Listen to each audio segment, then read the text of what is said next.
Bienvenido a Clic y Contexto. Bienvenidos a Clic y Contexto. Hoy vamos a hablar de un tema que de verdad ha sacudido no solo a Michoacán, sino a todo el país. Me refiero al asesinato de Carlos Manzo, el alcalde de Uruapan. Y es que este caso, híjole, nos deja ver no solo la brutalidad del narco, sino también pues ese abismo enorme que existe entre lo que vive la gente y lo que dice el gobierno. Y para que nos demos una idea del impacto, del lado humano de esta tragedia, escuchen esta frase de Luis Donaldo Colosio. Él, fíjense, estaba ahí en Michoacán con su familia para pasar el Día de Muertos. Y en lugar de estar compartiendo tradiciones y celebrando, tuvo que sentarse a explicarle a sus hijos por qué la violencia había vuelto a golpear al Estado. Es que es una imagen brutal, ¿no creen? Bueno, vamos a meternos de lleno en la historia, porque este crimen no fue en un lugar escondido o no, fue a plena luz del día a la vista de todos. A ver, tratemos de imaginar la escena. Es 1 de noviembre por la noche en Uruapan. La plaza principal a reventar de gente. Familias, niños, todos celebrando el famoso Festival de las Velas. Y justo ahí, en medio de la fiesta, mientras se tomaba fotos con la gente, el alcalde Carlos Manzo es acribillado. ¿Así? Es que la audacia es increíble. Claramente era un mensaje para sembrar el terror. Pero la pregunta es, ¿por qué él? ¿Por qué Manzo? Bueno, pues esto no fue para nada algo al azar. Fue, digamos, el punto final de una guerra que el mismo alcalde le había declarado, y de forma muy pública, al crimen organizado. Y miren, para entenderlo, hay que ver cómo Manzo usaba sus redes sociales casi como un arma. La cronología es clarísima. En agosto, ¡pum!, anuncia la detención de El Rino, un jefe de plaza del cejo NG. Para septiembre, después de un ataque, hace algo que casi nadie se atreve. Cancela las fiestas patrias y pide ayuda federal. Luego, en octubre, informa de un decomiso importantísimo de cristal. Y unos días después, denuncia directamente que hay delincuentes metidos en la política local. O sea, estaba peleando en todos los frentes. Y lo hacía a la vista de todo el mundo. Para que nos demos una idea de la magnitud de su lucha, hablemos de este número, 52,000. Esas son las dosis de cristal que se sacaron de las calles en un solo operativo, que él mismo anunció. Un golpe durísimo y directo a la operación del cártel. ¿Y ese golpe cuánto creen que valía en la calle? 10 millones de pesos. O sea, Manzo no solo los estaba exhibiendo, les estaba pegando donde más les duele, en el bolsillo. Y eso, pues, para el crimen organizado es algo que no se perdona.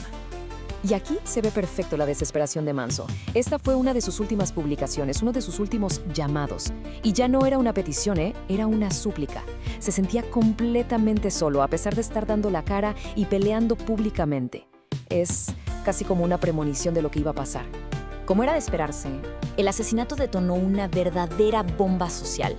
Pero la respuesta de la gente no fue de miedo, fue de una rabia, de una furia que ya venían guardando. La reacción fue de verdad inmediata. La gente se volcó a las calles, no solo en Uruapan, sino también en Morelia. Hubo manifestantes que hasta irrumpieron en el Palacio de Gobierno. Y fíjense en esto, abuchearon y corrieron al gobernador del funeral de Manzo. Eso ya no es solo dolor, eso es hartazgo puro. Y escuchen esta frase porque es fuertísima. La dice Víctor Hugo de la Cruz, que es un regidor que estaba ahí y que resultó herido en el ataque. Él resume perfecto lo que muchísima gente en Michoacán siente. Que el gobierno federal nunca los escuchó. Que la famosa estrategia de abrazos, no balazos, simple y sencillamente no funcionó para nada. Es una crítica, directa a la yugular, sin filtros.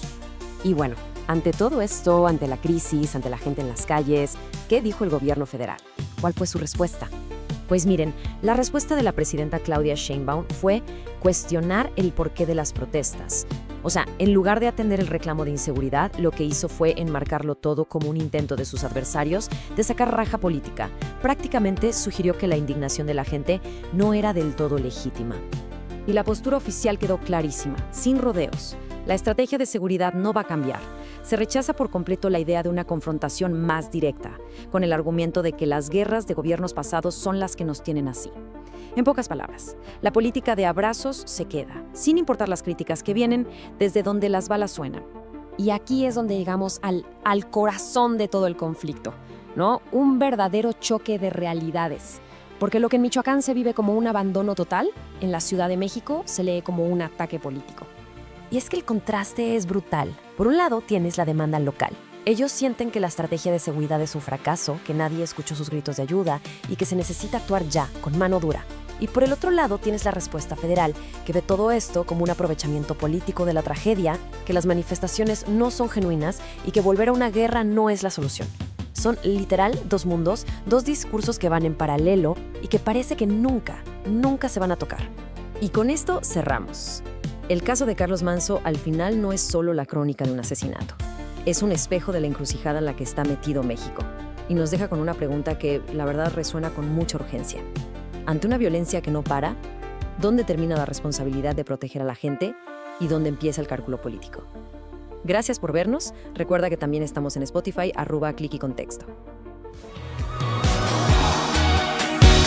Llegamos al final de este episodio. Esperamos que lo hayan disfrutado tanto como nosotros. Si les gustó lo que escucharon, no olviden suscribirse a nuestro podcast en su plataforma favorita para no perderse ningún episodio nuevo.